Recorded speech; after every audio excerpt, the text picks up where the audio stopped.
Bonjour tout le monde, trilogie de Noël, la voilà, une lanterne, un lutin et des sapins dans la neige.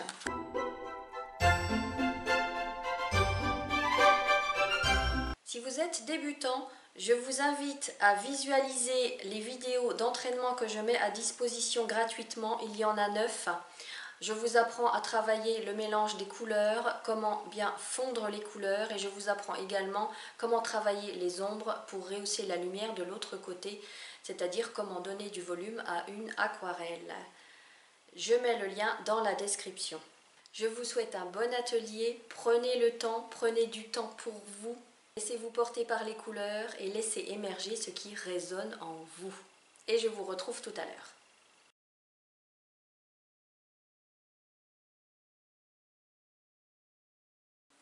Munissez-vous d'un crayon de papier et d'une gomme d'une règle, comme d'habitude, et préparez une feuille aquarelle de 10 par 15 cm, c'est un format carte postale. Pour tracer ce cercle, j'ai pris tout simplement une tasse. Donc vous tracez votre cercle sur la partie inférieure de la feuille.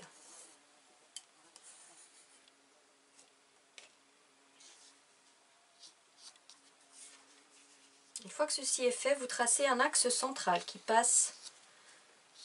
Je le fais à main levée, il n'est pas très droit, c'est pas grave. Le principal, c'est que j'ai quand même un œil sur le centre de la feuille. Et je fais la même chose avec l'axe perpendiculaire, ce qui vous donne à peu près le centre du cercle. Sur cette partie-là, vous repérez le milieu. Sur cette partie-là, pareil. Sur celle-ci, idem. Et pareil ici.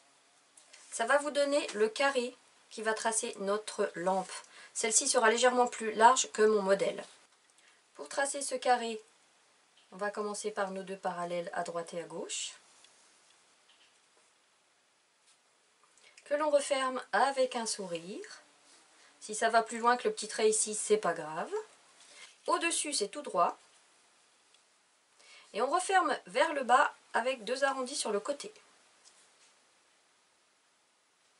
Sans quitter l'axe central des yeux, on va former deux parenthèses. Une qu'on ouvre et une qu'on referme. Un petit boudin sur le dessus. Et un dôme. Vous savez quoi? Il me vient une idée. On va la faire encore plus jolie qu'ici, cette lanterne. On va la faire bomber sur les côtés. Comme ça, une parenthèse qu'on ouvre ici et une parenthèse qu'on referme là. Ah ouais, ça c'est pas mal. Ce qui fait que nos droites ici et là sont inutiles. Vous voyez, des fois c'est spontané, ça vient comme ça. En bas, on trace une parallèle à notre base. Sur les côtés, pareil. Et sur le dessus, on trace un dôme qui passe à quoi 2-3 mm de cette base-là. Notre bougie. On va commencer par la flamme. Et le centre de la flamme, c'est au centre du croisement des deux axes. Donc vous faites votre flamme comme ça, avec la mèche que l'on voit comme ça. Vous tracez cette espèce d'ovale tremblotant à la base de la bougie. Et maintenant, on va tracer les coulures. Vous longez l'ovale avec 2 mm d'écart. Et puis ça retombe comme ça. Ça fait des coulures comme ça. Et on fait deux droites, de part et d'autre, toujours de l'axe central qu'on ne quitte pas des yeux.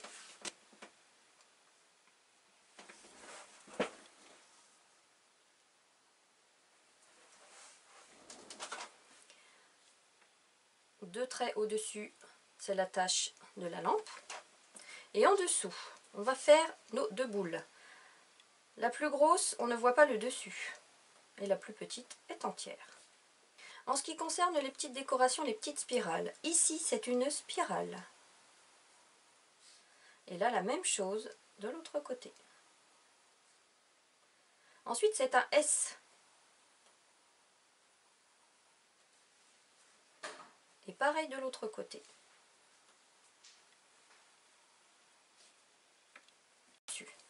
Maintenant, on va faire nos petites attaches du dessus.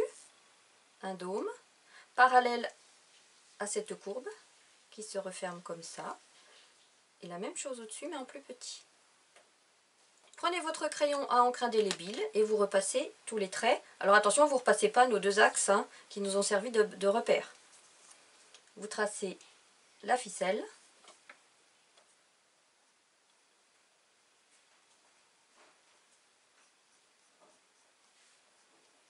Les deux petits dômes. Alors moi j'aime bien tourner ma feuille pour suivre les arrondis. Sinon j'y arrive pas trop.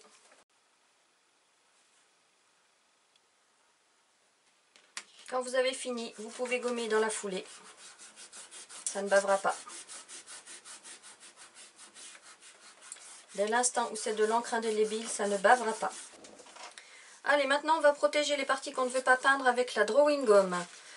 C'est-à-dire toute la lampe et puis les petits points blancs qui forment la neige. Cette fois, moi je vais prendre un pinceau pour appliquer la drawing gum. Je vous rappelle qu'un pinceau doit être protégé au préalable avec du savon ou du produit vaisselle. Parce que si la drawing gum sèche dedans, les poils vont être fichus. Et vous pouvez protéger toute votre lampe.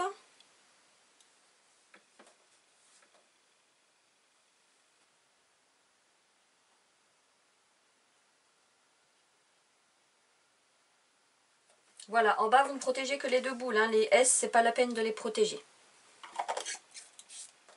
Une fois que vous avez terminé avec le pinceau, rincez-le bien et vous le renettoyez avec du savon.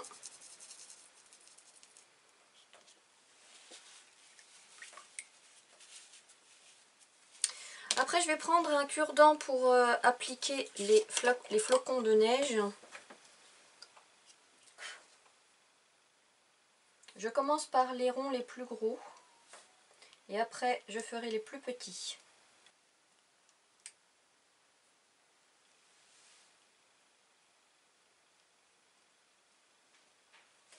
En ce qui concerne les couleurs, je vous invite à préparer du jaune, du rouge clair, orange, marron clair, vert foncé, violet, gris, bleu clair, bleu foncé. Et puis moi je vais utiliser un reste de lac de Garance que j'ai dans cette coupelle. Si vous n'avez pas de lac de Garance, prenez du rouge foncé, ça fera très bien l'affaire. Comme d'habitude, je vous invite à regarder la séquence entière avant de faire à votre tour, ça vous permettra d'anticiper. Je travaille toujours avec mes 3 pinceaux à réservoir d'eau. Pour rappel, ce n'est pas le réservoir d'eau qui m'intéresse, je ne travaille jamais avec.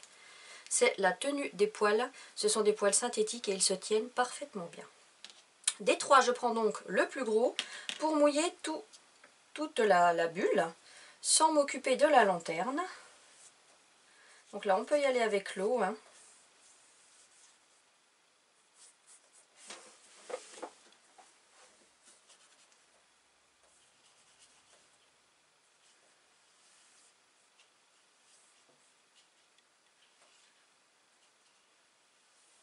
Voilà, je commence par mon bleu clair.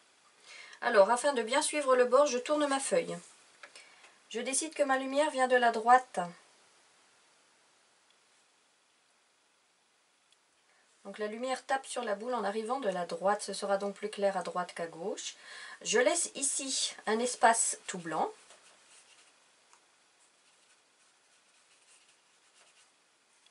Comme on a vu sur les bulles d'entraînement, c'est pareil. Ensuite, je prends du orange pour donner un peu de mouvement, que je tapote. Ensuite, je passe au violet. Alors, quelques touches de violet sur la droite, pareil. Et après, on applique du violet sur toute la surface.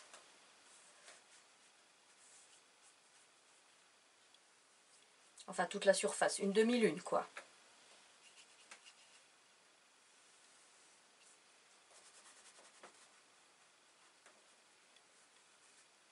Vous remarquerez que là, à gauche, je ne vais pas au bord. Parce que c'est pas ma dernière couleur. Je vais juste au bord en bas. Et maintenant, je passe au bleu foncé. J'ai toujours mon plus gros pinceau. Et je l'applique. Là, par contre, je vais bien au bord. Et ce bleu foncé, C'est un croissant de lune qui ne recouvre pas tout à fait le violet. Enfin, il ne va pas jusque là où allait le violet.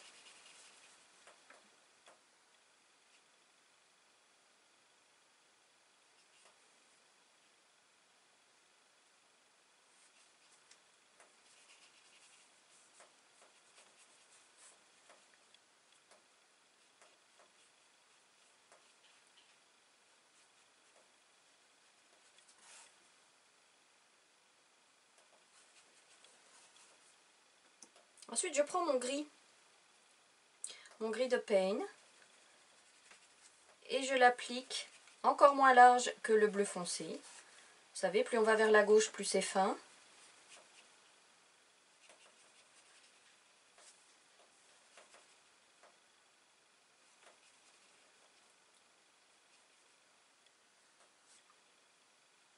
Et là, pareil, je m'arrête avant. Non, rien. Là, je dis rien. À ce niveau-là, tant que c'est encore mouillé, je peux encore rajouter du mouvement avec un petit peu plus de petites touches de orange si je le souhaite.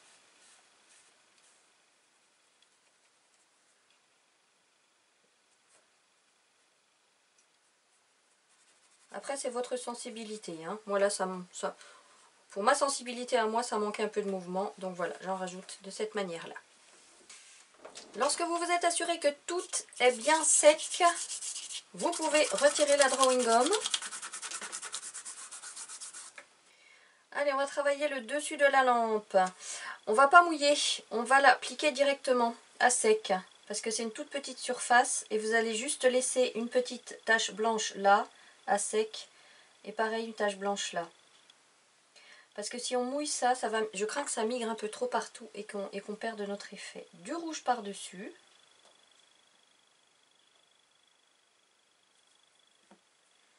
Je prends mon pinceau moyen et je vais chercher du vert foncé. Et je vais juste mettre des petites taches, 3 petites taches, pas plus que ça.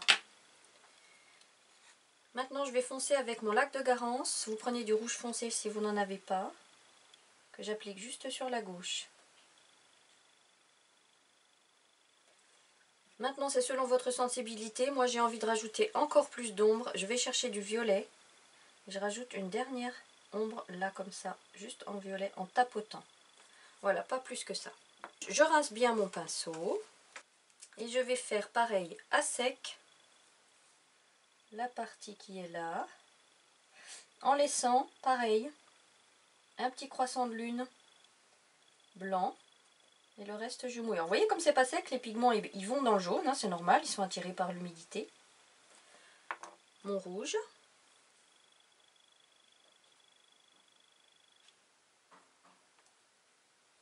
Alors, un petit chouïa de rouge là. Je prends mon pinceau moyen, je reprends une petite pointe de vert. Pas plus que ça. Mon lac de Garance.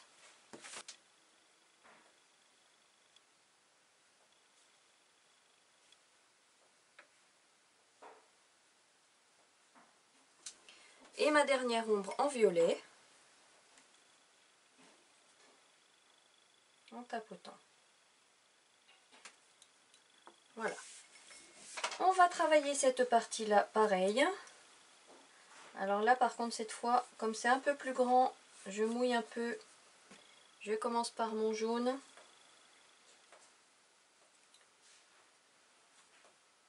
Qui n'est plus jaune, vous voyez, parce que mon pinceau n'était pas très propre.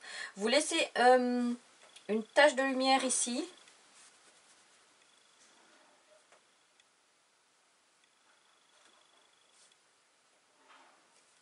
Mon rouge clair.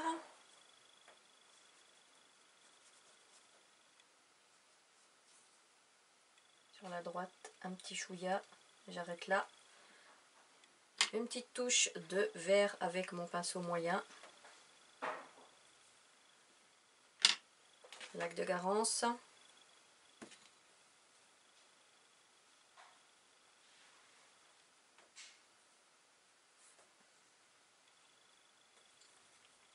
Et dernière ombre avec du violet.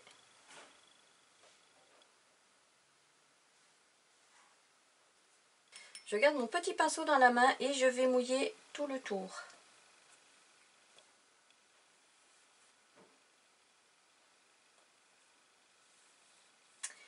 Du jaune. Donc là c'est passé que là-haut, c'est pas grave, ça va migrer dedans, c'est pas grave, on reste dans les mêmes tons. Du jaune sur tout le tour.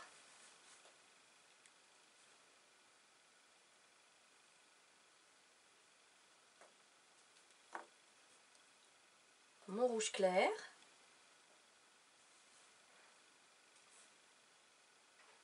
Donc mon rouge clair, je l'applique sur cette partie supérieure, à gauche.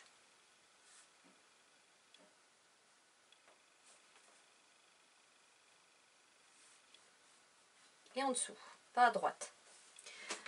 Là je prends mon vert et j'applique comme tout à l'heure mes petites touches, mes petites taches de vert pour donner du mouvement.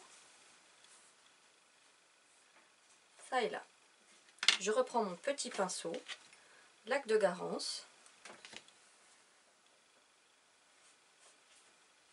juste sous le gros boudin là, et sur la gauche.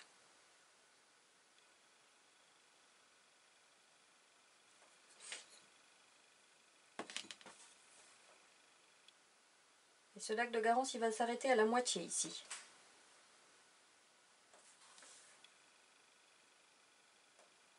Voilà. Et ma dernière ombre en violet. Sur toute la gauche. Donc, vous voyez, le violet, il se transforme en rouge foncé, presque marron, hein, au contact du rouge qui est déjà sur le papier.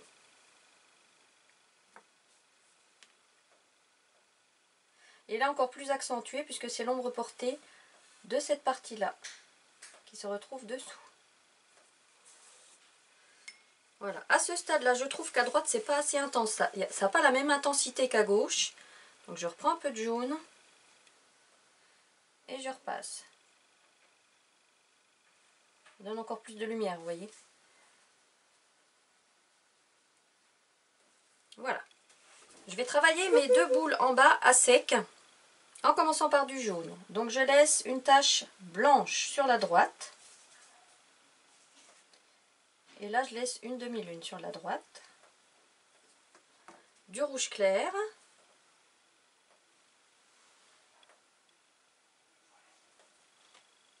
Là, je ne vais pas mettre de vert parce que la surface est vraiment pas large. On va voir ce que ça donne directement avec le violet.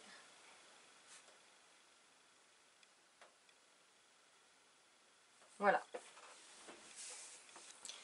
En ce qui concerne le dessus, ma lumière vient là aussi, on va dire qu'elle vient... Tiens, on va changer, on va dire qu'elle vient de la gauche. Autant la lumière de l'illustration sur la boule vient de la droite, autant là, on va dire qu'elle vient de la gauche. Donc on va changer. Ça sera plus clair à gauche. Une petite tache blanche ici. Là, je prends du marron clair, que j'applique juste sur la droite. Et puis une petite ombre en violet, tiens, pourquoi pas. Voir ce que ça donne, c'est pas mal.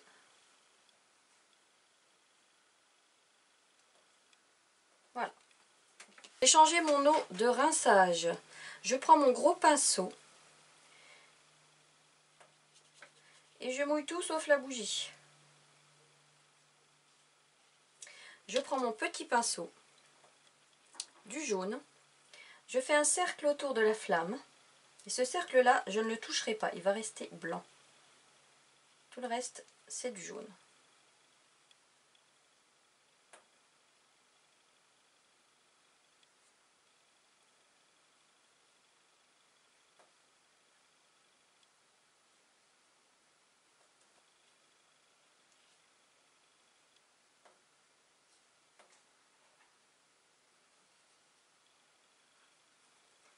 Ça peut être légèrement orangé, ici vers le bas.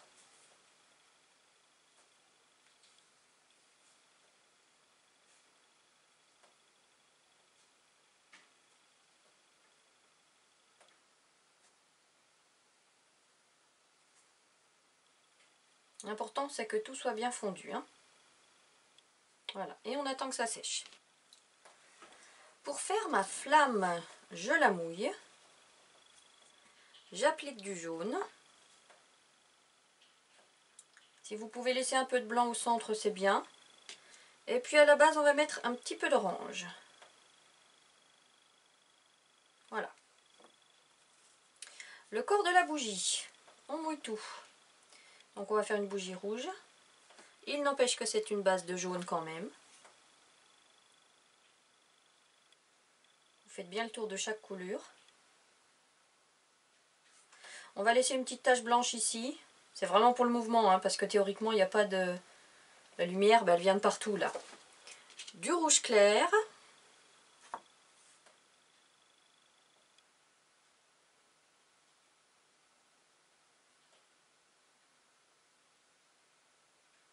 Pareil, pour le fun, on va laisser une petite tache jaune, là, vers le bas. Et ce rouge clair, j'ai envie de lui faire une ombre en violet, donc ça va être l'ombre de chaque couleur. Donc juste en dessous de chaque couleur, vous allez faire des petits tapotis en plus foncé, en violet, qui devient marron, au contact du rouge qui est déjà sur le papier. Voilà. À ce stade-là, on peut même travailler le petit ovale qui est sous la bougie en jaune. Là, c'est du coloriage, on ne se prend pas la tête. En laissant un petit peu de blanc si vous le souhaitez. Et on attend que ça sèche. Et quand l'ensemble est sec, vous mouillez ce qui reste de la bougie en jaune également, à sec. Hein, en laissant, si vous voulez, des petites taches de blanc ça et là. Pareil, ça c'est le genre de choses qui donne du mouvement.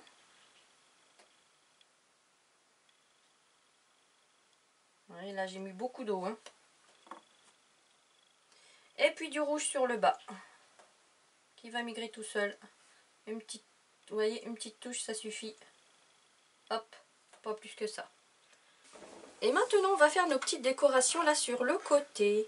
Ces petites décorations, ce sont tout simplement des S. Je le fais directement à l'encre. Si vous n'êtes pas sûr de vous, vous le faites au crayon de papier. Des S. Avec plein de spirales.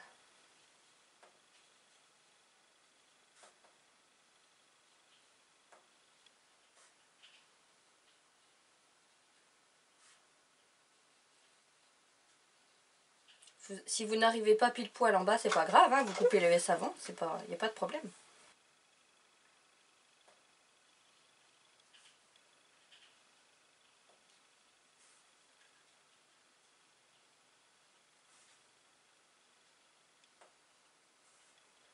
Vous faites attention, de ce côté-là, ce sont des S à l'envers. Alors en théorie l'illustration est terminée, mais moi il y a quelque chose qui ne me plaît pas. On ne voit pas assez l'ombre des coulures. Donc je vais les retravailler à sec avec du lac de Garance en suivant ces coulures. Ça va leur donner du volume, elles vont ressortir.